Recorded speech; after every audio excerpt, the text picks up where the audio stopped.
पिछले एपिसोड में हमने देखा था कि किन्नान के पास एक नक्शा आ गया होता है। जो नक्शा एक स्पिरिचुअल पूल का था। कोई भी अगर उस पूल के अंदर जाए तो वहां जाने के बाद उसकी कल्टीवेशन पावर बहुत जल्दी बढ़ने लगेगी। इसलिए किन्नान वहां पर जाने का डिसाइड करता है। साथ ही उसके सेट के अंदर उसके जो अंकल होते हैं उन्होंने बाकी एल्डर के सामने ये प्रस्ताव दिया था कि वो किन्नान को आगे से 500 स्पिरिचुअल स्टोन देने वाले हैं ताकि वो अपनी कल्टीवेशन पावर बढ़ा सके। लेकिन इस चीज के काफी सारे लोग खिलाफ होते हैं कि किन्नान को इतने सारे नहीं दिए जाएंगे। जिसके बाद यहाँ से ये एपिसोड शुरू होता है। तो इस एपिसोड की शुरुआत में किन्नान के कजन जब आगे बढ़े होते हैं तभी उनके सामने एक लड़की अपने साथी के साथ आ गई होती है। जो दोनों वहां पर किन्नान के कजन के ऊपर अटैक करने वाले थे, लेकिन तभी वहां पर आकर किन्नान उन्हें बचा लेता है। ये सुनकर वो लड़की जिसका नाम जोरो था वो वहां पर किन्नान से कह रही होती है, क्या तुम ही किन्नान हो ना जिसके बारे में तो मैंने बहुत कुछ सुन के रखा है, जो कि सबसे बड़ा लूजर है। उसने सिर्फ अपनी फर्स्ट ग्रेड की मार्शल स्पिरिट को एक्टिवेट किया, वो भी इतने सारे स्पिरिचुअल स्टोन को खाने के बाद। देखो आज मेरी यहाँ पर तुमसे मुलाकात हो ही गई, लेकिन जैसा मैंने सुना था लगता है मैंने शायद गलत सुन के रखा है, क्योंकि तुमने जो अटैक मुझ पे किया वो बहुत ही ज्यादा खतरनाक था, जिससे तो देखो मेरी नाजुक कलाई भी कितनी ज्यादा दर्द कर रही है। मेरे हिसाब से तुम्हारी पावर थर्ड लेवल की तो होगी ही, तो अपने फाउंडेशन लेवल के थर्ड लेवल को ब्रेक थ्रू कर लिया है। उसके बाद ही किसी के पास इतनी पावर आ सकती है कि कोई मेरे अटैक को यहाँ पर रोक सके। ये सुनकर तो किन्नान के कजन भी हैरान रह जाते हैं कि क्या सच में किन्नान ने यहाँ पर अपने थर्ड लेवल को ब्रेक थ्रू कर लिया, ये तो नामुमकिन है। वो तो ढंग से अपना फर्स्ट लेवल भी ब्रेक थ्रू नहीं कर पा रहा था। लगता है जोरो को यहाँ पर कुछ गलत फहमी हुई है। ये सुनकर जोरो शियाओ बाकी से कह रही होती है, तुम सब भी बच्चे हो, तुम्हें कल्टीवेशन करने के बारे में कुछ भी नहीं पता। मैंने किन्नान को देखते साथ ही पता लगा लिया कि उसके पास कितनी पावर है। उसके पास इतनी पावर है कि उसका आधा भी तुम्हारे पास नहीं होगा। लेकिन तब वहां पर किन्नान जोरो से कह रहा होता है, बस बहुत हो गया, मेरे कजन के बारे में और कुछ बुला भरा कहने की तुम्हें कोई जरूरत नहीं है। वो मेरे किन फैमिली के मेंबर है और उन्हें कुछ भी कोई कहे ये मैं बर्दाश्त नहीं कर सकता। तुमने यहाँ पर हमारी किन फैमिली के मेंबर के ऊपर अटैक करने की कोशिश की है, इसलिए तुम मेरी भी दुश्मन हुई। हम सब यहाँ पर मिलकर तुम्हारा जवाब देंगे और तुम्हें यहाँ पर सबक सिखा कर रहेंगे। ये सुनकर शियाओ उसके साथी भी कहते हैं, किन्नान तुमने तो बहुत अच्छा कहा, हम सब यहाँ पर मिलकर इन सभी को सबक सिखाएंगे। तब ये सुनकर जोरो अपने साथी को वहां पर भेज देती है, जो शियाओ बाकियों के ऊपर अटैक करते हुए उन्हें वहां से भगाने की कोशिश करेगा। वो वहां पर आते साथ ही सभी के ऊपर अटैक करना स्टार्ट कर देता है, लेकिन किन्नान सबसे पहले उसके साथ फाइट करने जाता है, पर किन्नान भी वहां पर ठीक तरह से उसका मुकाबला नहीं कर पाता। ये देखकर शियाओ किन्नान से कह रहा होता है, जब तक तुम इनसे फाइट करो तब तक कि मैं अपने सेक्ट में जाता हूँ, वहां से कुछ सिपाहियों को लेकर आऊंगा। ऐसे जोरो का साथी भी उनके पीछे जाने लगता है, लेकिन जोरो से रोकते हुए कहती है, रुक जाओ, वहां पर हमें उन 3 छुछुंदरों से कोई फर्क नहीं पड़ता, उन्हें वहां से जाने दो। हमने तो यहाँ पर किन्नान को ही घेर लिया है, अगर हम इसे पकड़कर अपने सेक्ट में ले जाएंगे तो हमारे सेक्ट एल्डर को बहुत ही ज्यादा खुशी महसूस होगी। तो अभी हमें यहाँ पर किन्नान को ही पकड़ने की तैयारी करनी चाहिए। जिसके बाद उसने दोबारा से अपने स्वॉर्ड को बाहर निकाल लिया होता है। ये देखकर किन्नान अपने मन में सोच रहा होता है, क्या ही घटिया गजन है, देखो मैं यहाँ पर इनकी जान बचाने के लिए आया, उल्टा ये मुझे यहाँ पर अकेला छोड़कर भाग गए। ऐसे लोगों को बचाकर आखिर फायदा ही क्या होता। लेकिन क्या करूं, खून जो मेरा इनके अंदर है, हम सबके अंदर एक ही खून दौड़ रहा है, इसीलिए मैंने बचाने के लिए यहाँ पर कूद पड़ा। जिसके बाद अब जोरो और किन्नान के बीच काफी जबरदस्त फाइट शुरू हो जाती है। दोनों अपनी स्वॉर्ड का इस्तेमाल करते हुए एक दूसरे के ऊपर अटैक किए जा रहे होते हैं। जहाँ पर किन्नान ज्यादा पावरफुल दिखाई दे रहा था, वो अपनी स्वॉर्ड का इस्तेमाल करते हुए जोरो उसके साथियों को उठा कर फेंके जा रहा होता है, क्योंकि उसने अभी थंडर स्वॉर्ड टेक्निक सीखी थी, जिस वजह से उस एल्डर की जो स्वॉर्ड थी पहले से भी कहीं गुना ज्यादा पावरफुल हो गई होती है। साथ ही वहां पर किन्नान ने अपनी पावर का भी इस्तेमाल करना शुरू कर दिया था, जो कि फाउंडेशन लेवल के थर्ड लेवल वाली थी। वो उस पावर का इस्तेमाल करते हुए इतना घसीट के पंच जोरो के साथी के ऊपर मारता है कि वही वहां से बहुत दूर जाकर उड़ जाता है, जहां उसकी भी हालत खराब हो चुकी थी। ये देखकर तो जोरो को गुस्से का ठिकाना नहीं रहता। वो वहां पर किन्नान से कह रही होती है, बस बहुत हो गया, लगता है हमने तुम्हें यहाँ पर अंडर एस्टिमेट कर दिया, अब बारी आ चुकी है तुम्हें हमारी असली पावर दिखाने की। हमारी असली पावर देखकर तो तुम यहाँ पर खड़े तक नहीं हो पाओगे। जिसके बाद जोरो और उसका साथी दोनों वहां पर अपनी स्पिरिट को बाहर निकालना शुरू कर देते हैं। ये देखकर तो किन्नान भी हैरान था कि अरे ये दोनों लोग यहाँ पर करने क्या वाले हैं, ये तो कुछ काफी अजीब और खास चीज दिखाई दे रही है, देखता हूँ आके ये लोग करते क्या है यहाँ पर। जिसके बाद जोरो ने वहां पर अपनी फॉक्स स्पिरिट को बाहर निकाल लिया होता है, तो वहीं उसके साथी ने वहां पर अपनी बियर की स्पिरिट को बाहर निकाल लिया था, और वो दोनों अपनी अपनी स्पिरिट का इस्तेमाल करते हुए किन्नान के ऊपर अटैक करने के लिए तैयारी करने लगते हैं। लेकिन किन्नान को उससे क्या ही फर्क पड़ने वाला था, वो तो वहां पर जरा सा भी नहीं डरा होता है, और उसने वहां पर अपनी थंडर स्वॉर्ड टेक्निक का इस्तेमाल कर लिया था, जिसका इस्तेमाल करते हुए वो अपनी स्वॉर्ड को जैसे जमीन पे पटकता है उसके अंदर से इतनी ज्यादा बिजलियां निकलती कि चारों तरफ बिल्कुल तूफान सा आ चुका था, और एक जोरदार भवंडर के साथ जोरो उसका साथी अपनी स्पिरिट के साथ ही वहां से उड़कर बहुत दूर चले जाते हैं। दूसरी तरफ हम शियाओ बाकियों को देखते हैं, जो भागते हुए जंगल से काफी दूर आ चुके थे। वहां आने के बाद वो लोग कह रहे होते हैं, वो तो अच्छा हुआ कि किन्नान सही टाइम पर आकर हमें बचा लिया, वरना तो आज हम मारे गए होते। लेकिन हमें अफसोस है कि किन्नान वहां पर उन दोनों का मुकाबला नहीं कर पाया होगा, उसकी वहां पर जान चली गई होगी। शियाओ कहता है, मैं जाकर उसके अंकल से कह दूंगा कि हमारे ऊपर फैंग फैमिली के लोगों ने अटैक कर दिया था, जिन सभी ने मिलकर वहां पर किन्नान की जान ले ली, वो हमें कुछ भी नहीं कहेंगे। लेकिन उसके साथी कह रहे होते हैं कि जब किन्नान के अंकल देखेंगे कि हमारे ऊपर तो कोई भी अटैक नहीं हुआ, हम तो बिल्कुल सही सलामत है, तो उन्हें लगेगा कि हमने वहां पर कुछ गड़बड़ी करने की कोशिश की थी और हमने उसे फंसाकर यहाँ से भाग निकले, वो हमें नहीं छोड़ने वाले। लेकिन शियाओ ने समझा रहा होता है कि मैं उसके अंकल को कैसे भी समझा लूंगा, हमारा भी यहाँ से भाग जाना ही बेहतर है, सबसे पहले हमें यहाँ से बाहर निकलना होगा। लेकिन तभी वहां पर एक स्पिरिचुअल टाइगर आ जाता है, जो कि बहुत ही ज्यादा खतरनाक और पावरफुल दिखाई दे रहा था। वो शियाओ बाकियों को वहां पर देख लेता है, इसलिए वो उनकी तरफ ही बढ़ना शुरू कर देता है। ये देखकर तो वो लोग भी अपनी जान बचाकर वहां से भागने लगते हैं। दूसरी तरफ हम किन्नान को देखते हैं, जिसने जोरो और उसके साथी को वहां पर बांध कर कैद कर लिया होता है, क्योंकि वो दोनों ने वहां पर किन्नान का कुछ बिगाड़ ही नहीं पाया था। किन्नान ने तो बड़ी ही आसानी के साथ साथ इन दोनों को यहाँ पर हरा दिया होता है। तब किन्नान को वहाँ पर ज़ोरो के साथी के पास से एक रिंग दिखाई देती है, इसलिए वो उस रिंग को अपने पास रख लेता है, जिस रिंग के अंदर से उसे एक नक्शा मिलता है और उस नक्शे पे एक जगह पर निशान बनाया गया था। किन्नान उसे देखकर कहता है मुझे इस जगह की एक बार तलाशी लेनी चाहिए, हो सकता है वहाँ पर कुछ मौजूद हो जो आगे चल के मेरे काम आ सकता है। इसलिए वो वहाँ से उस नक्शे को लेकर जाना शुरू कर देता है। जहाँ आगे बढ़ते हुए उसे रात हो चुकी थी और रात को जैसे वो आगे बढ़ता है उसे सबसे पहले अपने सामने वो स्पिरिचुअल पूल दिखाई देता है जिसकी खातिर ही वो यहाँ पर आया था। यहाँ पर आने के बाद जैसे वो स्पिरिचुअल पूल को देखता है उसकी खुशी का वहाँ पर ठिकाना नहीं रहता, उसे बहुत अच्छा महसूस हो रहा होता है क्योंकि उस पूल के अंदर से हीवन और अर्थ की दोनों की एक साथ मिलकर एनर्जी बाहर निकल रही थी। इसलिए वहाँ का हवा ही इतना ज्यादा पावरफुल होता है कि उसे महसूस करते साथ ही लोगों की पावर बढ़ने लग जाए, जिसे देखकर किन्नान कह रहा होता है लगता है मेरा सफर यहाँ पर अब पूरा होने वाला है। जिसके बाद वो स्पिरिचुअल पूल के अंदर आ जाता है और वहाँ पर बैठने के बाद वो अपना कल्टीवेशन करना स्टार्ट कर देता है ताकि वो यहाँ पर अपना ब्रेक थ्रू कर सके। और जैसे वो कल्टीवेशन स्टार्ट करता है उसकी मार्शल स्पिरिट भी बाहर निकल कर आ जाती है, वो भी वहाँ पर अपनी पावर को बढ़ाने लग गई थी। और कई घंटों की कल्टीवेशन के बाद आखिरकार किन्नान वहाँ पर अपना ब्रेक थ्रू कर जाता है, जिस वजह से उसने यहाँ पर अपने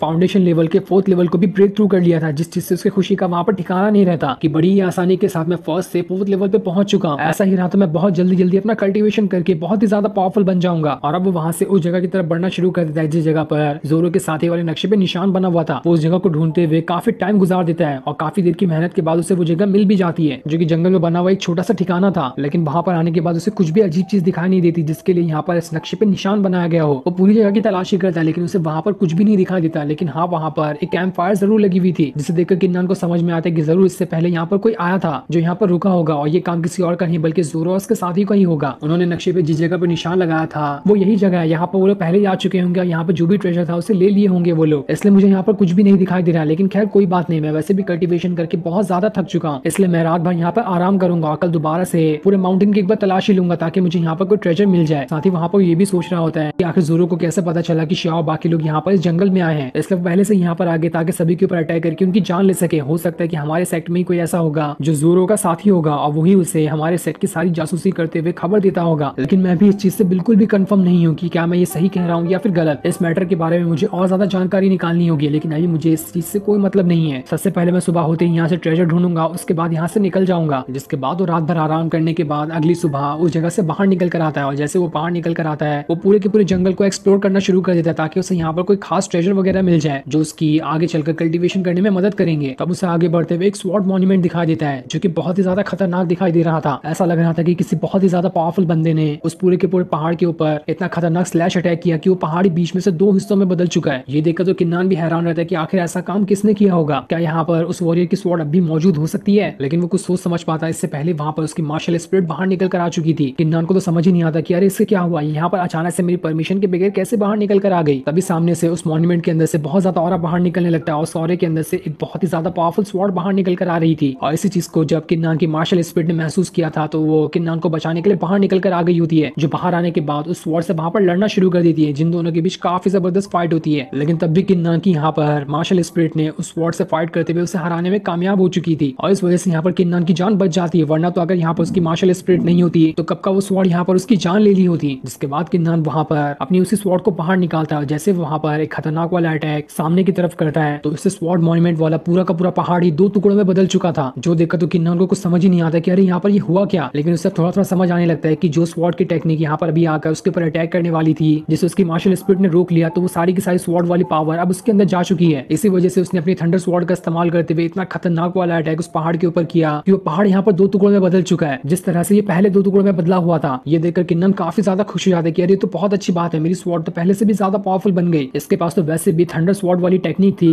उसी के ऊपर देखो ये तो इतनी खतरनाक वाली स्वॉर्ड की टेक्निक भी इसमें जा चुकी है। अब देखता हूँ मेरे सामने कौन ही आकर खड़ा हो सकता है। साथ ही अभी ज़ुआन लियान सेट का सिलेक्शन वाला प्रोसेस चालू होने वाला है, इसलिए मुझे जल्द से जल्द अपने सेट में जाना होगा ताकि मैं वहां पर अपना बेस्ट दे सकूं, जिसके बाद मेरा सिलेक्शन ज़ुआन लियान सेट में हो सकता है। चाहे कुछ भी हो जाए, मुझे तो अपना सिलेक्शन वहां पर करवाना ही है। और इतना कहने के बाद वो वहां से भागते हुए अपने सेट की तरफ बढ़ना शुरू कर देता है। जो सीन दिखाते ही ये एपिसोड यहीं पर एंड हो जाता है। Thanks for